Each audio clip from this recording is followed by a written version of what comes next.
Russia has achieved what it describes as a historic first in Arctic aviation. According to Russian defense officials and reporting by United 24 and Army Recognition, Russia has successfully conducted its first ever aerial refueling operation involving a Tu-142Mk aircraft near the North Pole. The operation took place on January 9, 2026, as part of extensive Northern Fleet naval exercises specifically designed to test and strengthen Russia's presence and operational endurance in extreme Arctic conditions. The flight lasted an impressive 30 hours, demonstrating not only the aircraft's endurance but also underscoring Moscow's growing confidence in maintaining continuous aviation operations across the harsh Arctic frontier, according to reporting. Russian defense officials have since recorded the event as a historic first, officially entering it into the Navy's own book of military records. This is not merely a technical achievement, it represents a statement about Russia's Arctic ambitions and capabilities. The details of the operation reveal its complexity and significance. The Tu-142Mk was refueled midair under the unforgiving darkness of the polar night, conditions that Army Recognition described as an extraordinary display of precision, skill, and determination under some of the toughest flight conditions on Earth. 30 hours of continuous flight in Arctic conditions represents a significant endurance test for both crew and aircraft. The polar night means operations conducted in complete darkness, with extreme cold and unpredictable weather patterns. Temperatures at high Arctic altitudes can plunge far below -40 degrees. Navigation becomes complicated as magnetic compasses become unreliable near the pole. Communication can be disrupted by atmospheric conditions. The successful refueling demonstrates that Russia can extend the operational range of its long-range aviation assets, even in the most challenging environments on the planet, according to defense analysts. This capability has significant implications for Russia's ability to project power across the vast Arctic region. The aircraft at the center of this operation is no ordinary plane. The Tu-142Mk is an advanced variant developed from the legendary Tu-95 bomber, designed primarily for long-range anti-submarine warfare and maritime patrols, giving Russia strategic capability over vast oceanic and polar zones. With its distinctive contra-rotating propellers and massive wingspan, the Tu-142 series represents one of the most capable maritime patrol platforms in the world, according to aviation analysts. The aircraft can carry sophisticated sensors, sonobuoys, and torpedoes for submarine hunting. It can remain airborne for extended periods, covering enormous distances to track potential threats across ocean expanses. The Mk variant incorporates modernized systems and enhanced capabilities compared to earlier versions, including improved sensors, updated avionics, and enhanced communication systems. The aircraft's size is impressive. With a wingspan exceeding 50 meters and a length of nearly 50 meters, it dwarfs most military aircraft. Its 4 powerful turboprop engines generate the thrust needed for extended missions carrying heavy sensor and weapons loads. Understanding the Tu-142Mk's capabilities helps explain why this demonstration matters. The aircraft carries the Corsian search and targeting system, which includes magnetic anomaly detectors, sonobuoys, and radar, all designed to locate submarines hiding beneath the waves. Its operational range without refueling already exceeds 10,000 kilometers. With aerial refueling, that range becomes essentially unlimited, constrained only by crew endurance and maintenance requirements. The Tu-142Mk can carry torpedoes, depth charges, and anti-ship missiles. It serves not only as a hunter, but as a potential strike platform against surface vessels as well. For hours on end, these aircraft can patrol vast ocean areas, dropping sonobuoys to listen for submarine signatures, using radar to track surface contacts, and coordinating with other naval assets. The combination of endurance, sensors, and weapons makes the Tu-142Mk a formidable tool for controlling ocean spaces. Aerial refueling capability transforms what long-range aircraft can accomplish. Without refueling, even the most capable aircraft must eventually return to base. With aerial refueling, operational range becomes limited primarily by crew endurance rather than fuel capacity. For Arctic operations specifically, this capability offers several advantages, according to defense analysts. It extends flight endurance deep into the high north for longer missions. It enables sustained submarine hunting operations across icy waters. It reduces reliance on remote and costly Arctic air bases. It expands patrol reach over vast and strategic polar regions. It improves surveillance of key sea lanes that are becoming increasingly vital to global trade as Arctic ice recedes. The ability to refuel near the North Pole means Russian aircraft can operate continuously across the entire Arctic basin, a capability few other nations can match. The Arctic is becoming increasingly important to global trade and security. As climate change reduces ice coverage, new shipping routes are opening through Arctic waters, routes that could dramatically shorten transit times between Asia and Europe compared to traditional passages through the Suez Canal. The Northern Sea Route along Russia's northern coast can reduce shipping times between East Asia and Europe by up to 40% compared to the Suez Canal route, according to shipping industry estimates. Russia possesses the longest Arctic coastline of any nation. The Northern Sea Route is already seeing increased commercial traffic, with Moscow providing icebreaker escort services and charging transit fees. Control over these emerging sea lanes represents significant strategic and economic value. The nation that can monitor, protect, and potentially control Arctic shipping will have considerable leverage in the 21st century global economy. Russia's demonstration of extended Arctic aviation capability signals its intention to maintain dominant presence in these waters. The refueling operation was part of broader Northern Fleet exercises. Russia's Northern Fleet is responsible for defending the country's Arctic approaches and maintaining presence in the crucial northern waters. Based primarily on the Kola Peninsula, the fleet includes nuclear submarines, surface vessels, and naval aviation assets. The Northern Fleet is home to Russia's ballistic missile submarines, the ultimate guarantee of nuclear deterrence. Protecting these assets in their patrol areas is a core mission. These exercises were specifically designed to test operations in extreme conditions, low visibility, extreme cold, and the unique navigational challenges of high-latitude operations where magnetic compasses become unreliable. The successful completion of the exercise demonstrates that Russia can operate effectively in conditions that would challenge most military forces, according to defense officials. For Moscow, the Arctic is not a distant frontier, but a core security interest requiring robust military capability. For NATO countries, the operation serves as a reminder of the Arctic's increasing military significance. Western military planners have watched Russia's Arctic buildup with growing concern. Moscow has reopened Soviet-era bases, deployed new radar systems, and expanded its icebreaker fleet. All signs of sustained commitment to Arctic dominance, according to Western assessments. The ability to conduct extended aerial operations near the North Pole adds another dimension to Russian capability. Anti-submarine aircraft with extended range can threaten NATO submarine operations across wider areas. The GIUK Gap, the ocean passage between Greenland, Iceland, and the United Kingdom, has historically been a critical choke point for monitoring submarine movements between the Atlantic and Arctic. Extended Russian aviation capability complicates NATO's ability to control this passage. The Arctic has traditionally been a zone of relative stability, but that may be changing as great power competition intensifies and the region's strategic value grows. Analysts describe the Arctic as an emerging theater where the interests of major powers increasingly overlap and potentially conflict. As Russia demonstrates Arctic capability, the United States is also asserting interests in the region.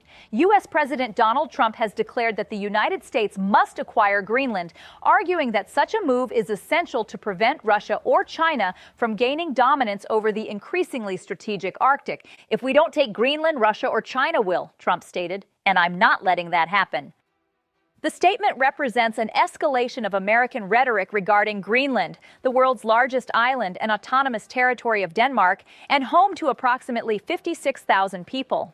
Trump has previously expressed interest in purchasing Greenland, a proposal that Danish officials rejected. His renewed comments suggest the idea remains central to his Arctic strategy. Trump emphasized that full ownership of Greenland, not temporary leasing or limited access rights, is necessary to ensure lasting American security. One way or the other, we're going to have Greenland, Trump declared. When asked if there was any deal Greenland's leaders could offer, Trump responded, "Yeah, you're right. I'd love to make a deal with them. It's easier, but one way or the other, we're going to have Greenland." The language is notable. One way or the other suggests Trump views acquisition as inevitable, regardless of Danish or Greenlandic consent.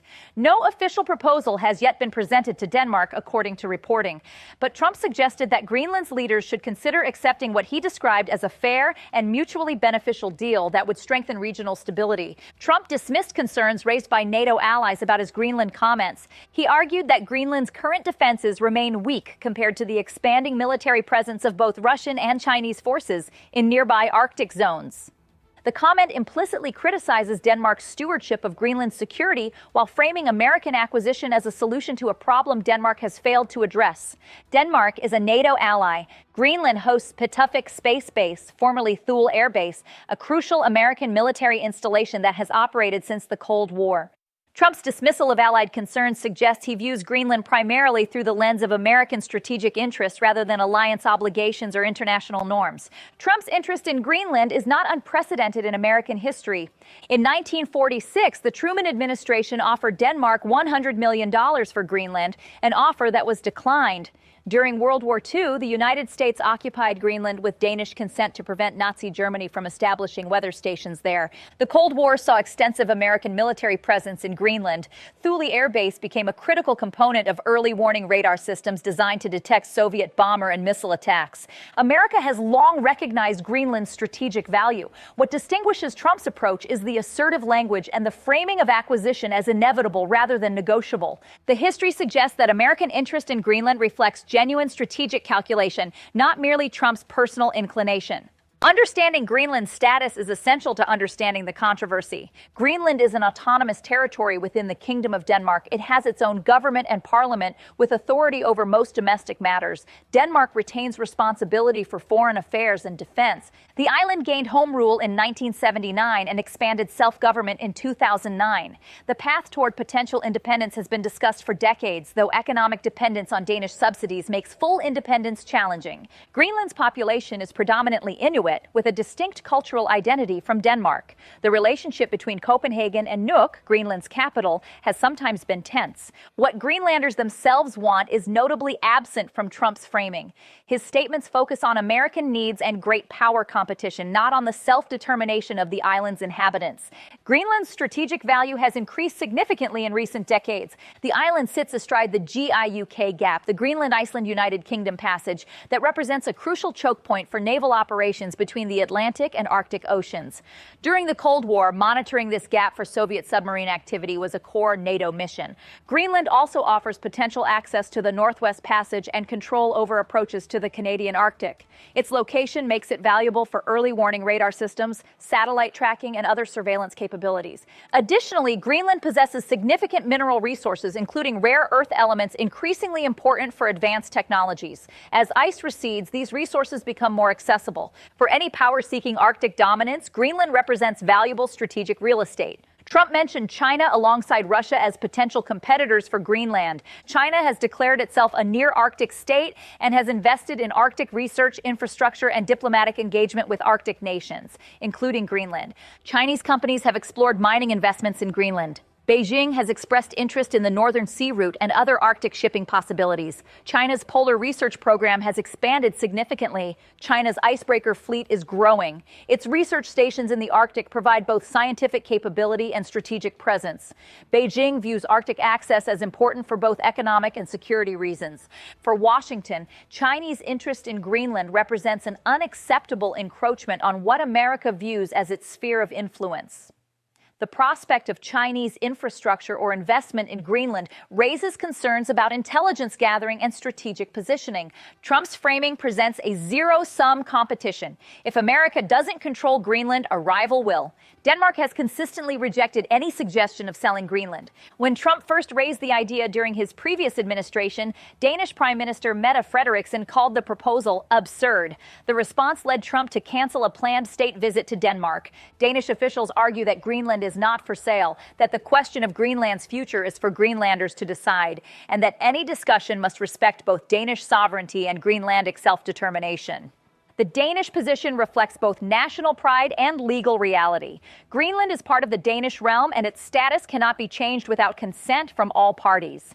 How Denmark will respond to Trump's renewed pressure remains to be seen, but early indications suggest Copenhagen's position has not changed. Trump's language raises questions about international law and norms. The acquisition of territory against the will of its inhabitants and sovereign government would violate fundamental principles of international law, including the UN Charter's provisions regarding territorial integrity and self-determination. Trump has not specified what one way or the other means. His supporters might argue he is simply expressing negotiating determination. His critics might hear an implicit threat. The international community generally rejects the idea that powerful nations can simply claim territory belonging to others. Such claims echo imperial-era practices that modern international law was designed to prevent. Whether Trump's statements represent negotiating posture or genuine policy intention remains unclear, but the language itself has generated international concern.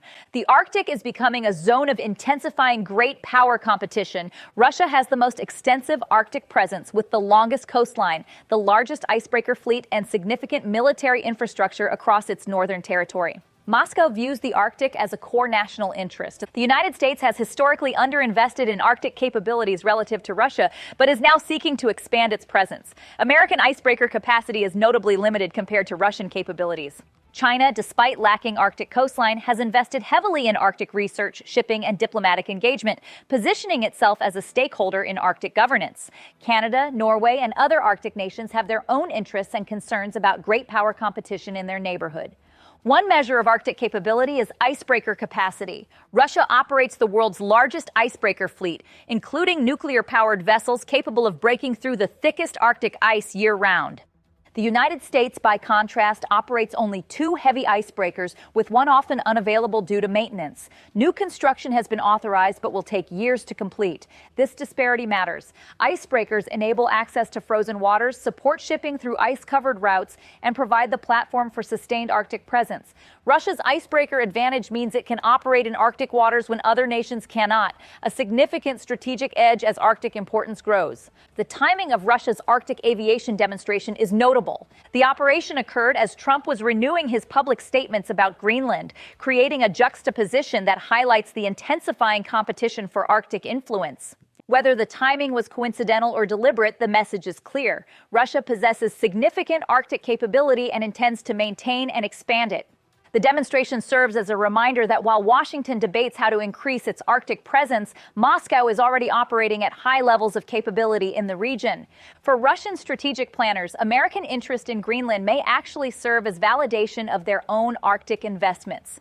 If the United States views the Arctic as strategically critical, Russia's head start becomes even more valuable. The Tu-142MK's primary mission, anti-submarine warfare, deserves attention. Submarines represent one of the most significant military capabilities in great power competition. They can launch nuclear missiles, attack surface ships, gather intelligence, and project power far from home waters. Tracking and potentially neutralizing enemy submarines is therefore a critical military mission. Aircraft like the Tu-142MK carry sophisticated sensors that can detect submarines from the air. Extended range means these aircraft can patrol larger areas for longer periods, making it harder for opposing submarines to operate undetected. In the Arctic specifically, where submarine operations are complicated by ice cover and unique acoustic conditions, the ability to conduct sustained anti-submarine patrols represents significant strategic advantage. Climate change is fundamentally reshaping Arctic geopolitics. Receding ice is opening shipping routes that were previously impassable or navigable only briefly. The northern sea route along Russia's coast and the Northwest Passage through Canadian waters are becoming increasingly viable for commercial traffic. Reduced ice coverage also makes Arctic resources, oil, gas, minerals more accessible. Greenland's potential mineral wealth becomes more economically exploitable as extraction conditions improve. These changes increase the Arctic's strategic and economic value, intensifying competition among nations seeking to benefit from or control these emerging opportunities. The irony is that climate change, driven largely by fossil fuel consumption, is creating new opportunities for fossil fuel extraction in previously inaccessible regions. Russia's Arctic strategy encompasses military, economic, and political dimensions. Militarily, Russia has rebuilt Arctic bases, deployed new weapon systems, and expanded its icebreaker fleet. The Tu-142MK refueling operation represents the aviation component of this comprehensive buildup. Economically, Russia is developing Arctic resources and positioning itself as the manager of Northern Sea Route shipping. Revenue from Arctic energy and transit fees represents a significant economic interest. Politically, Russia engages in multilateral Arctic governance while simultaneously asserting national claims and capabilities. The strategy reflects a long-term commitment to Arctic dominance that predates current tensions and will likely continue regardless of how specific disputes evolve. The United States has been described as playing catch-up in the Arctic. American icebreaker capability is notably limited, far fewer operational vessels than Russia's extensive fleet. The Coast Guard has struggled to maintain aging icebreakers while awaiting new construction. Military presence in the Arctic has historically been limited compared to other theaters where the United States maintains significant forces. Trump's focus on Greenland can be understood in this context. Rather than building capability incrementally, acquiring Greenland would provide instant strategic position in the Arctic. Whether this approach is practical, legal, or politically feasible is another matter. But it reflects recognition that the United States has fallen behind in Arctic positioning.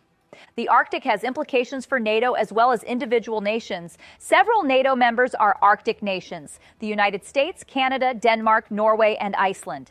The alliance has increasingly recognized the Arctic as a region requiring attention. However, NATO's Arctic posture has been complicated by member disagreements and by the desire to avoid militarizing a region that has traditionally been governed through cooperation rather than confrontation. Trump's approach to Greenland complicates alliance dynamics. Denmark is a NATO ally, and Trump's statements essentially pressure an ally to surrender territory. This is not typical alliance behavior, and how NATO navigates Arctic competition while maintaining alliance cohesion represents an ongoing challenge. The Tu-142 operation demonstrated both capability and intent. Capability: Russia can conduct complex aerial operations in the most extreme Arctic conditions. Its aircraft can be refueled mid-air, extending range and endurance dramatically. Its crews can operate under polar night conditions with precision. Intent: Russia will continue to invest in Arctic capability. It views the region as a core national interest. It will not cede dominance to competitors. The demonstration was recorded and publicized deliberately. Russia wants the world, and particularly the United States, to understand what it can do. In the context of Trump's Greenland statements, the message is pointed. While America talks about Arctic ambitions, Russia acts on them. Throughout discussions of Greenland's strategic value, one voice is often missing: Greenlanders themselves. The island's approximately 56,000 inhabitants, predominantly Inuit, have their own views on their future. Some favor eventual independence from Denmark. Some prefer maintaining current arrangements. Few have expressed enthusiasm for American acquisition. International law recognizes the right of peoples to self-determination. Any change in Greenland's status should in principle reflect the wishes of its inhabitants. Trump's framing treats Greenland as strategic real estate to be acquired rather than as a home to people with their own agency and interests. Whether Greenlandic voices will be heard in the great power competition surrounding their island remains to be seen. The Arctic's growing importance raises questions about global order. If great powers compete intensively for Arctic resources and positions, the region could become a flashpoint for tension or even conflict. Incidents involving military forces operating in close proximity could escalate, and alternatively, nations might recognize shared interests in keeping the Arctic stable and governed through international cooperation rather than unilateral assertion. The Arctic Council has provided a forum for cooperation, but it was designed for an era when the Arctic was less contested. Whether existing institutions can manage intensifying competition remains uncertain. The choices made by major powers in coming years will shape whether the Arctic becomes a zone of cooperation or confrontation. The Arctic competition shows no signs of resolution. Russia continues expanding capability, as the Tu-142 operation demonstrates. The United States seeks to increase presence, whether through Greenland acquisition or other means. China positions itself as a stakeholder despite lacking Arctic territory. Climate change continues opening new opportunities and intensifying the stakes. Economic and strategic value grows as ice recedes. International institutions designed for a less competitive era may prove inadequate to manage escalating tensions. The question is not whether Arctic competition will continue, but whether it can be managed peacefully or will become another arena for great power confrontation. The world is beginning to recognize the Arctic's rising importance. What happens in the high north affects global shipping, energy markets, climate systems, and great power relations. Decisions made about Arctic governance will shape the 21st century international order. Russia has positioned itself through sustained investment and operational demonstration. Its Tu-142 refueling operation near the North Pole represents the latest evidence of this commitment. Trump's declaration that America must acquire Greenland one way or the other signals that Washington recognizes the stakes but may pursue them through means that challenge international norms. The intersection of these developments, Russian capability and American ambition, creates an uncertain and potentially volatile situation. As ice recedes and stakes rise, the Arctic moves from strategic periphery to contested center. The world watches and the competition continues.